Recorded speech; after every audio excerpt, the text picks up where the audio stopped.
Hi, and welcome to my channel. Today I am going to walk you through step by step on how to create this mug. So first off, the paint you use is really important. So on this piece, I am going to be using enamel paint. I am going to be using this FolkArt enamel and these DecoArt enamel paints. You can also use multi-surface paints.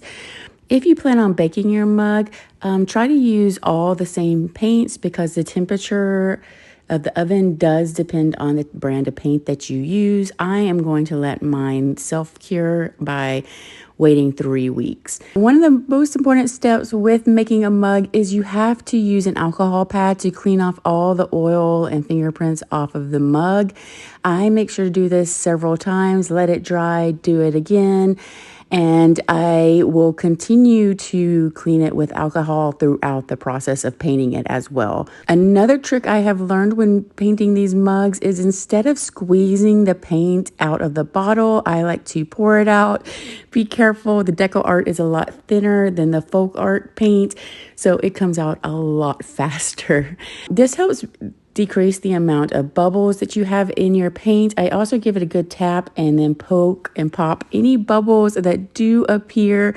In this case, these bubbles were stubborn, so I just kind of slid them off to the side to get them out of the paint so that I wouldn't have to deal with them anymore.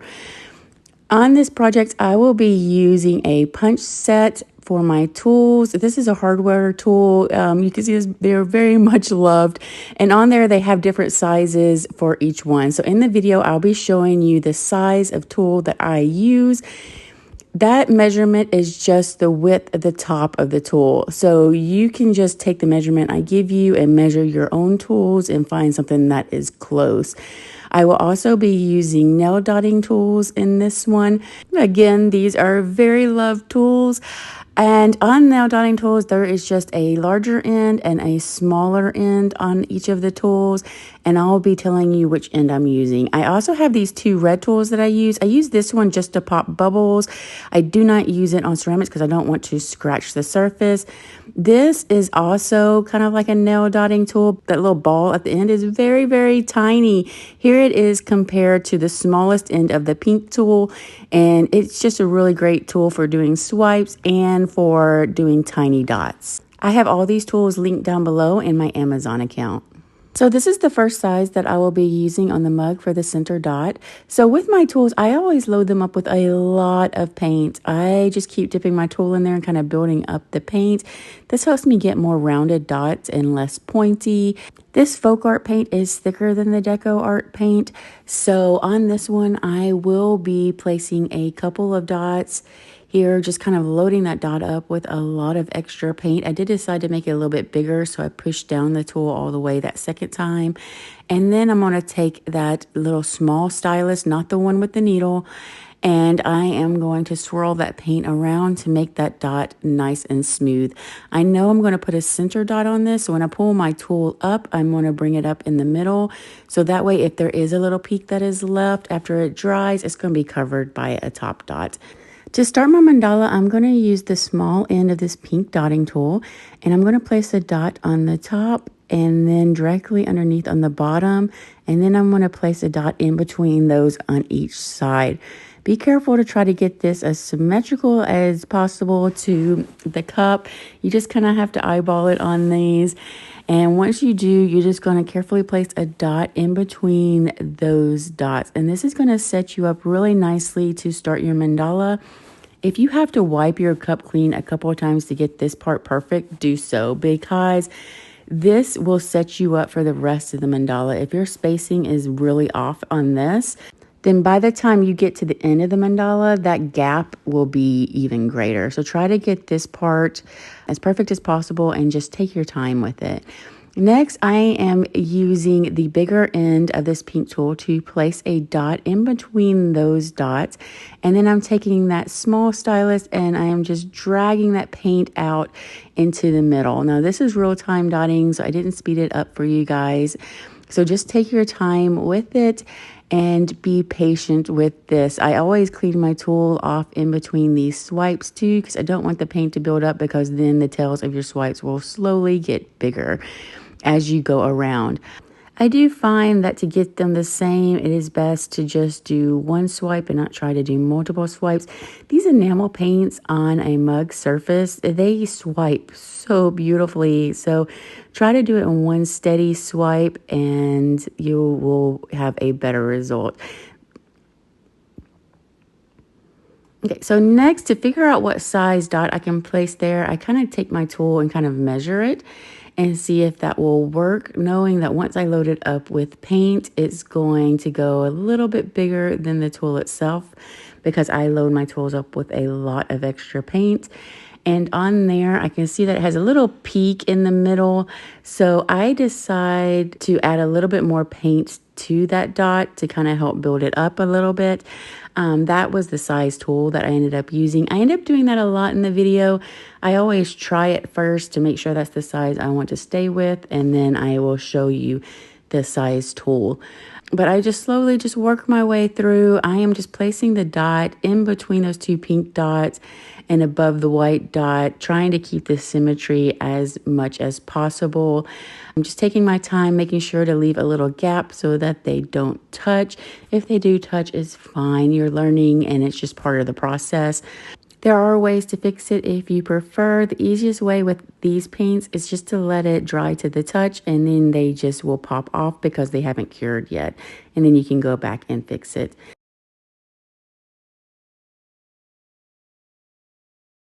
The next tool I'm going to use was that size, and I am going to start using the purple. So I decided to do these bigger purple dots in this little space that I've created, leaving me enough room that I can walk the dots around it. So I'm going to be doing some tiny walking the dots, but I'm leaving enough room here that if you want to do larger walking the dots, you'll have enough room to be able to do that as well. So with this, I'm still just kind of looking at the spacing, trying to keep everything symmetrical. I'm also looking across the mug to make sure that the purple dots are all lining up. So here I ended up turning the mug so that I can see that line and see that these dots are all lining up so that my mandala will continue to grow symmetrically. I learned to paint my mandalas without guidelines. So these are just some of the things that I've learned to do is just visualize a line going through that center and just lining it up. It does take some practice, but then when you get on a surface like this, it makes it really easy to paint without guidelines. So I always, before I move on to the next section, wipe down the outsides again with alcohol, because when I paint, you can see I have my little pinky on the mug. That's to help me stabilize my hand, as my hands tend to shake at times. Next, I decided to do some walking the dots. So on this, I decided to keep all these dots really tiny. So I'm using that small dotting tool. I'm just putting a little bit of paint on it because this enamel white paint is DecoArt and it tends to spread pretty quickly. So I tend to use less paint on my tools when I'm using it to keep my dots smaller. To walk the dots, you just make sure you have enough paint on your tool. Here, I realized that I didn't, so I went ahead and got a little bit more. And as I walk the tool down the side, I am just slowly going around that curve of that purple dot. And as you do that, you just naturally have less and less paint on your tool. And this will create this effect of these dots getting smaller as they go around. So I just make sure to take my time and watch my spacing. I try to keep them all spaced the same. Some people like to get the dots closer together as they get smaller. I feel like you lose a lot of depth when you do that. So I keep the spacing the same. And for me, it creates more depth in my art. So that's just my preference, but feel free to do it however you like. So with this, you can see that once I do this side, I kind of looking across the cup and lining that dot up. I take my time with that part to make sure that I am building my petals along that imaginary line all the way through the mandala. And that's really important to keep an eye on throughout your piece. If you get a little bit off, there are some little tricks that you can do to kind of make it more symmetrical again. But just kind of always pay attention to looking across that piece. So you can see there, sometimes I drag my tool across, and that's me visualizing that line going through my mandala to help me keep it symmetrical. Just always take your time with these. Don't rush, especially when you're doing these tiny dots. Be sure to keep breathing too. You have a tendency to hold your breath, especially with tiny dots. I still do it, but it's actually easier if you do breathe. So here, like now that I have that first round of walking the dots, I can really start to see that line. And that's where you got to really start to pay attention to make sure that your line is still going all the way through your mandala. And with this, I find like just turning the mug is the easiest way for me to do it. I've always turned to my art to get that part closer to me, because then I'm looking across the piece and that helps me visualize that line better. When you're doing this part, don't worry about how many dots you have going around compared to how many dots I have going around. Your tool sizes may be different than mine, and that's going to make a difference. Plus, just simple things about how much paint you have on your tool versus how much paint I have on my tool will cause your dots to be slightly bigger or smaller. So I decided to go ahead and do a second round of walking the dots, and I'm going to use the same size dots again, but this time, like as I work my way around, once I get to that bottom section, they're going to be even smaller because I have less paint on my tool and it had to go farther around, which again is going to create even more depth.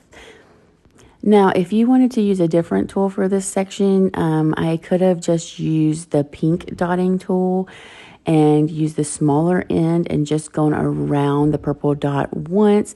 That may be easier for a beginner, just to kind of make it where you aren't trying to do these teeny tiny dots.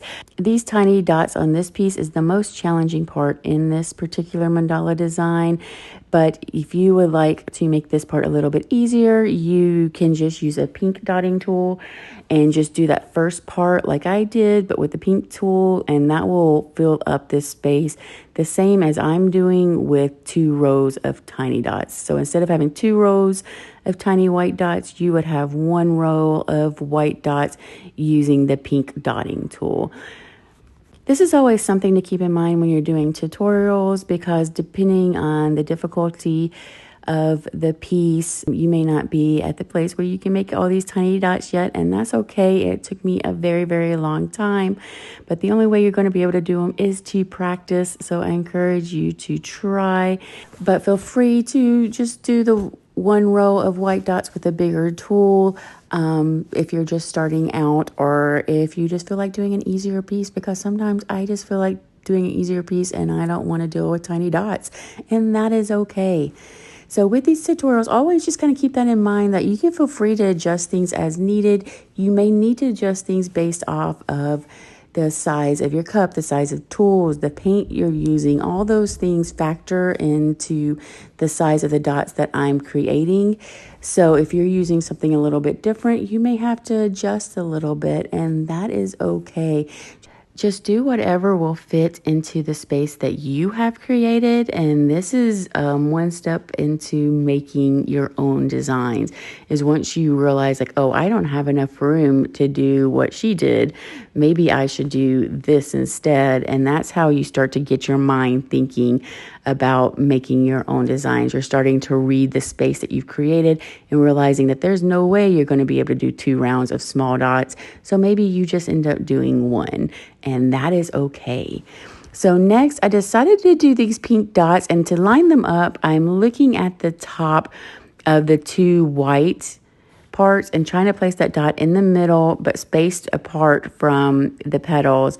And then I'm taking that tool and just slowly dragging that center part of the dot down into that space I've created.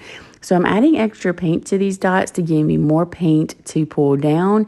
And this will also help keep this little swipe nice and plumpy and round and not dry with like an indent in it, because I like these nice rounded smooth swipes.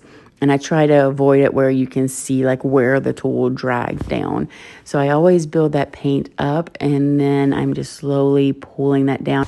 So next I decided to build out another row of petals. And in order to do that, this is the tool that I used, and I just placed these dots on the top of these other little pink swipes.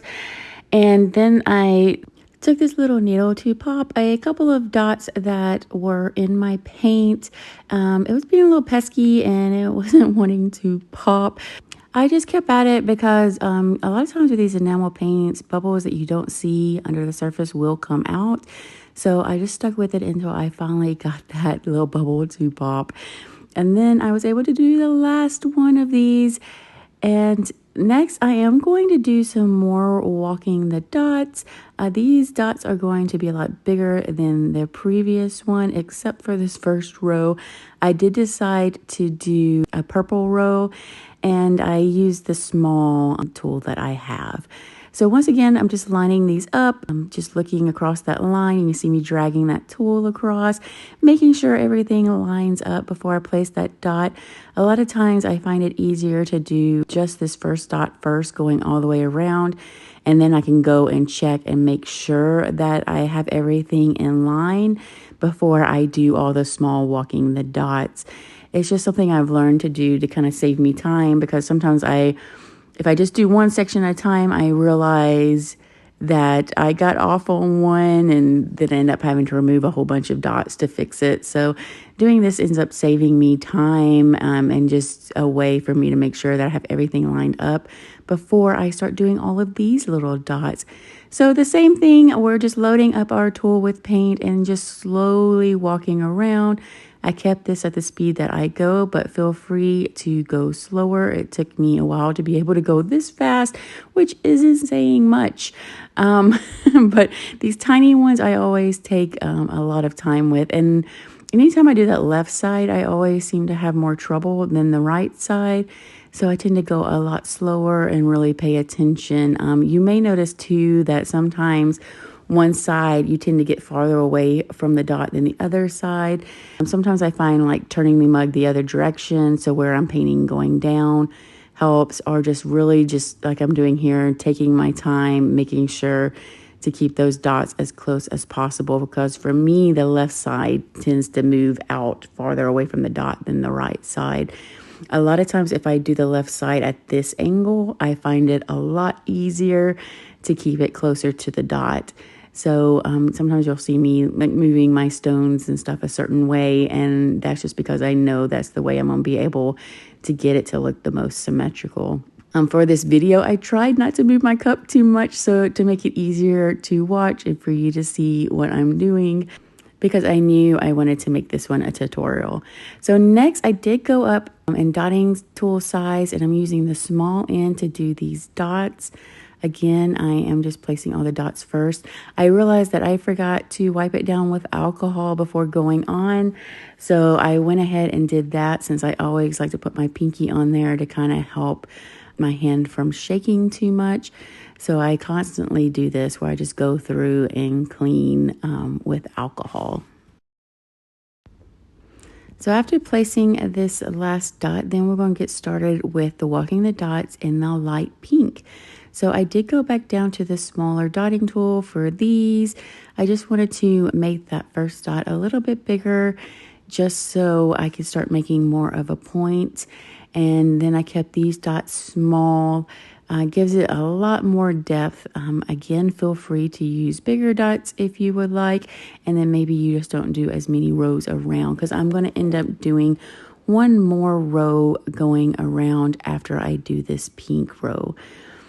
So with this, I do tend to kind of watch where I'm placing my dots when I'm walking the dots. Those first couple ones usually fit in this space between the previous row.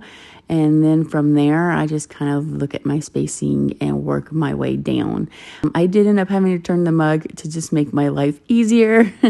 And just have to be careful when you're moving the mug around a lot, because they will roll on you. So I tend to hang on to that handle for life and while I'm painting, to make sure that it doesn't go anywhere on me. next row, I decided to do white, and on this one, I'm using the bigger end of the pink tool to do that first dot.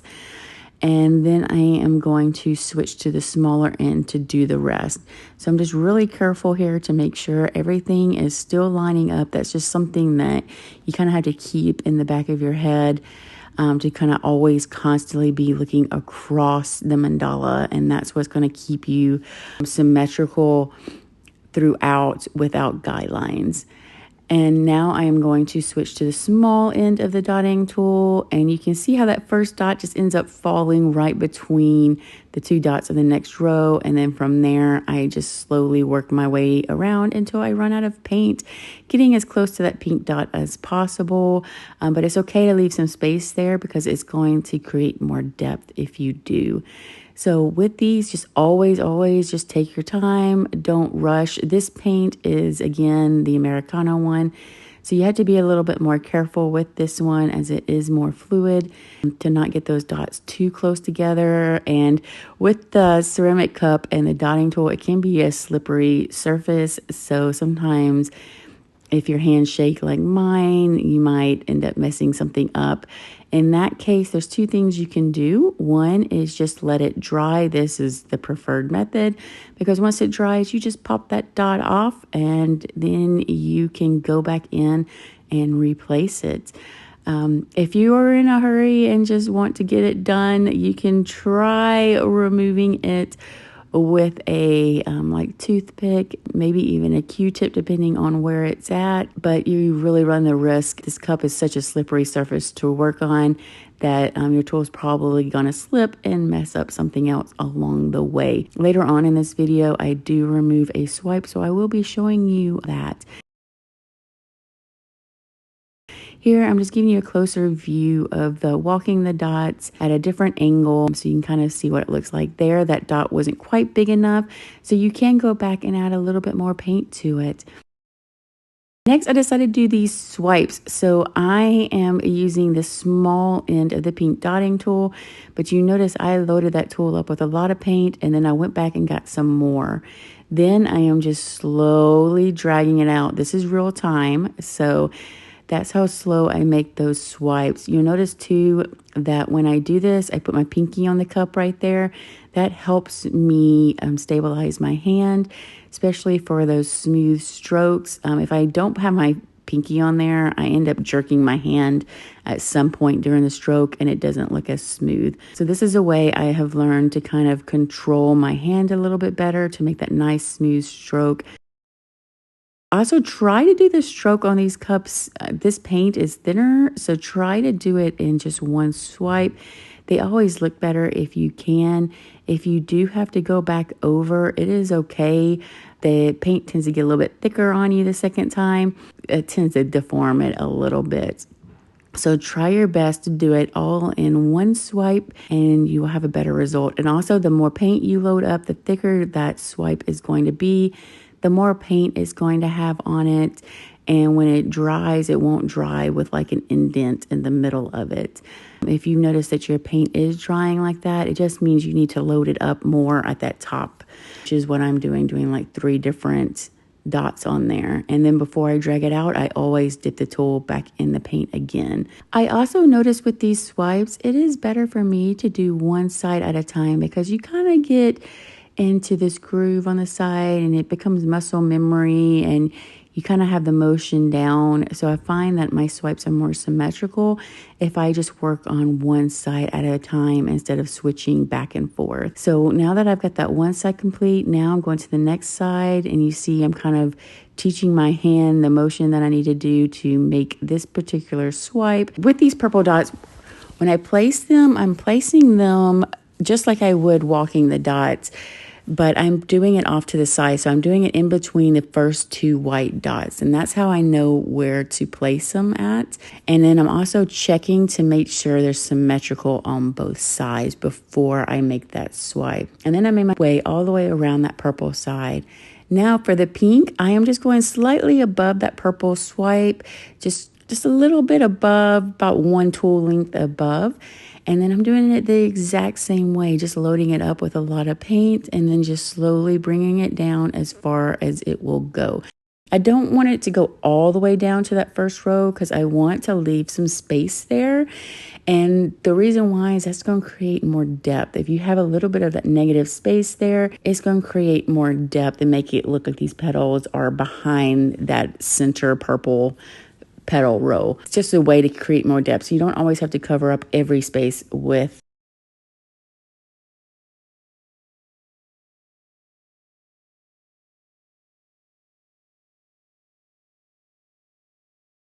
paint. So here you can see I didn't make it quite all the way, so I just dipped it back in and went back over again. And you notice how it starts to get a little wonky shaped. It got a little thick at one spot, then it gets thin, and then it gets thick again. That's why I try not to do more than one swipe with this particular brand of paint.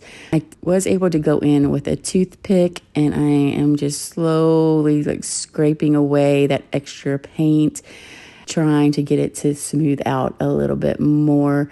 And I was able to in this case, but a lot of times I end up just having to wipe them off or scrape them off once they're dry and fix them again. I have found both with DecoArt and FolkArt, this is the best way to do swipes on ceramic. When I do my swipes on my canvases, you notice I do like short choppy strokes, but there I'm using Liquitex paint. I'm using thicker paints and thinning it down, but it's a lot thicker than these enamels.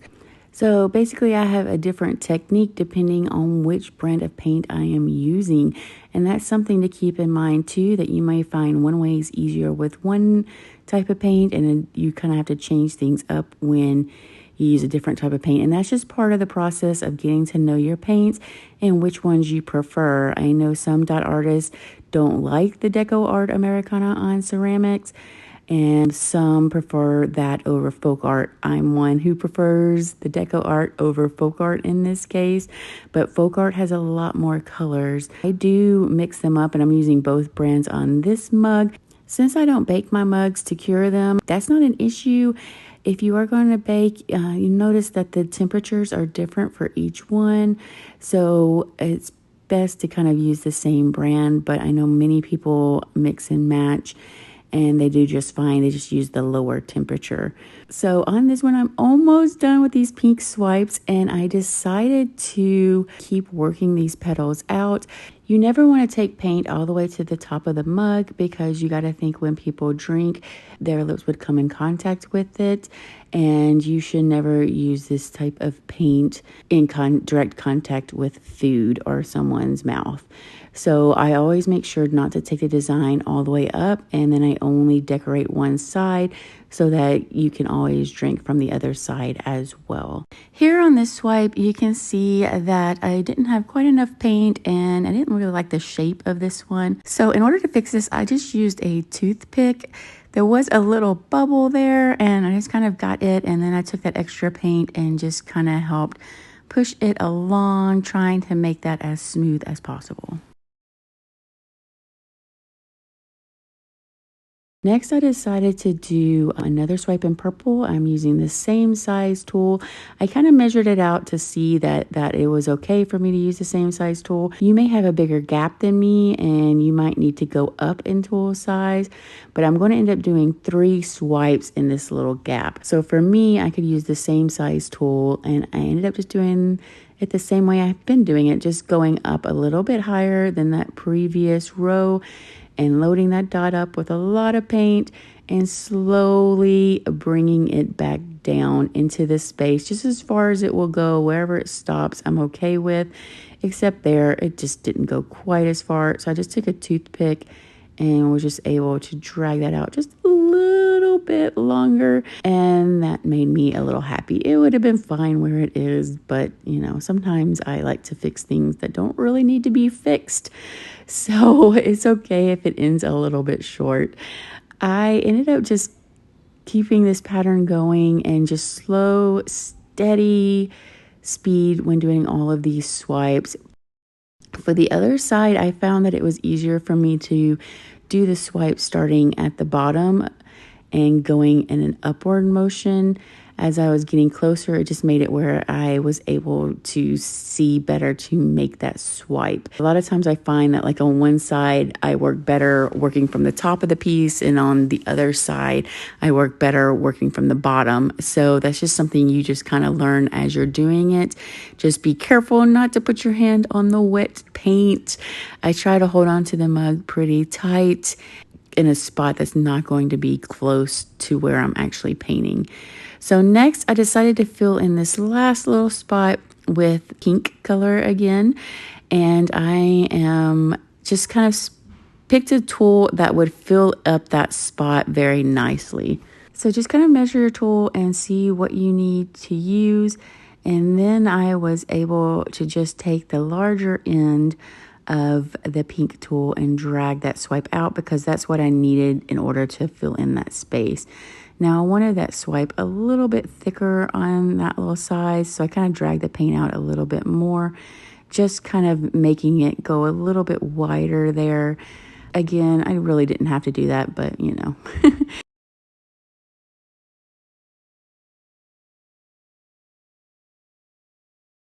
So this is the tool size that I ended up using for this. Again, just loading it up with a lot of paint.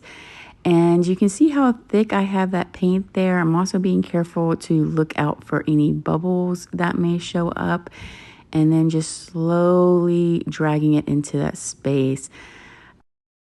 Also, just be very careful when you're doing this part where you're putting your pinky down if you're doing that.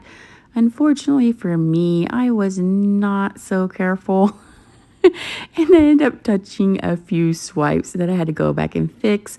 I left one in this video for you guys to show you what to do in that case as well. So here I'm just slowly just dragging that out. And here you can notice that that gets a little bit bigger than the other ones, and that's okay. I am just going to add extra paint and just fill in that spot. And when the piece is done, you're not going to notice. So don't worry if you run into something like that. Just kind of fill it in the best you can.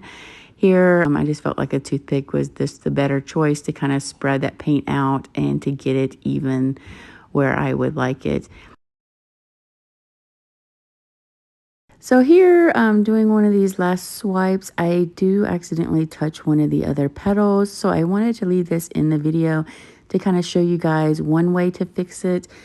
In this case, I was just loading up this pink, and I went to go drag this paint down, and I didn't quite like the shape that it made. So I decided to go back in with a toothpick and just kind of clean that up a little bit. But when I put my pinky down right there, I put my pinky down in that purple swipe over there. So this is what it ended up looking like. And I decided to go ahead and show you how to fix it while it's still wet or semi-dry, in case that is something that you want to do. I do recommend just waiting for it to fully dry. It's so much easier, because once it's fully dry, you can just peel it up. Since the paint isn't cured, it will just peel right off, and then you can just repaint your swipe and move on. Before we get to that, I wanted to show you this part too. I had gotten something in my paint, a little bitty spot of like dried up paint. With enamel paint, you want to be sure to get that out, because once it does dry or you bake it, you will see that in the design. So anything like that that you find in your paint, you want to remove before curing. So here I am just smoothing out that swipe, getting it down into the spot that I want it to be in. And then I have to go back and fix that one swipe that I touched earlier. So I went ahead and did that pink one first, giving that purple a little bit more time to dry. I thought it would be dry enough for me to just peel up, but I was wrong. So here the tail part is just kind of peeling up, and this is what the whole swipe would do if you had waited for it to completely dry. But here I noticed that it wasn't completely dry, as it's not easily peeling up, but I can still kind of scrape it off with the toothpick. It just is a little more sticky, and it doesn't just kind of peel off. I have to scrape it off. So here I was just really careful to just kind of slowly scrape off whatever I could, being really careful not to touch those other swipes. I decided to turn it this way to get that other side because I just couldn't get a good angle without touching something else. Then I take a Q-tip with a little bit of alcohol on it and just slowly clean that area, getting all the residue off and making a nice clean surface. Now that I have gone through all of that, I can now replace my swipe. Just being very careful to go into that small space again, making sure I use the same size tools that I originally did for this section. And now all of my swipes are now complete. So next is top dots. So with top dots, I always wait at least 24 hours before doing them. That's very important if you're baking. If you're not baking, you don't have to worry about it. I have done them the same day and been fine. But if you are baking, you need to wait 24 hours before placing your top dots. You just want to make sure that first layer is really dry before you go on and place these dots. So here I decided to just put the lighter purple onto the darker purple, and I'm just trying to get it as close to that center as I can. This was the tool size that I used. I used to be completely afraid of top dots because I was afraid of not getting them center and it like ruining the design, but they really do add a lot of depth to them. So I encourage you to try to add them because they really can bring a whole new level to your mandalas. I wait till my paint is really dry before I do these so I can put my pinky down and help stabilize my hand, and that helps me place those dots right in the center. So next we're going to put some top dots onto the pink petals as well. And with that, I ended up using the same tool. Even though those dots were a little bit bigger, I still just used the same tool, just have more paint on my tool. So feel free to do your top dots however you like. Some people like their top dots to be really, really big, where you just barely have that bottom dot showing. I like to have smaller top dots because I like all the colors to show, and I feel that it creates a lot more depth this way. But that again is a personal preference, so feel free to do whatever you like. I am just showing here how I don't even let the tool completely touch, and that is a secret to getting like those nice rounded dots and not having peaks in the middle. So while we're waiting for those top dots to dry, I always go and sign my work. You need to remember to do that before you cure because you can't really do it after unless you just wait another 3 weeks. So now I'm going to do another layer of top dots, and if you are going to bake, you need to wait another 24 hours before doing this layer as well. So with this, I am just going to do the white. I'm using the small end of my dotting tool, and I am just going to use this on all of the dots. And as you can see, this brings a lot more depth because it looks like the lighter colors are closer to you and then it gets darker. So I tend to do lighter top dots on most of my work because I love the way the depth looks. Now we are done with our mandala, but there's one important step left, and that is cleaning up.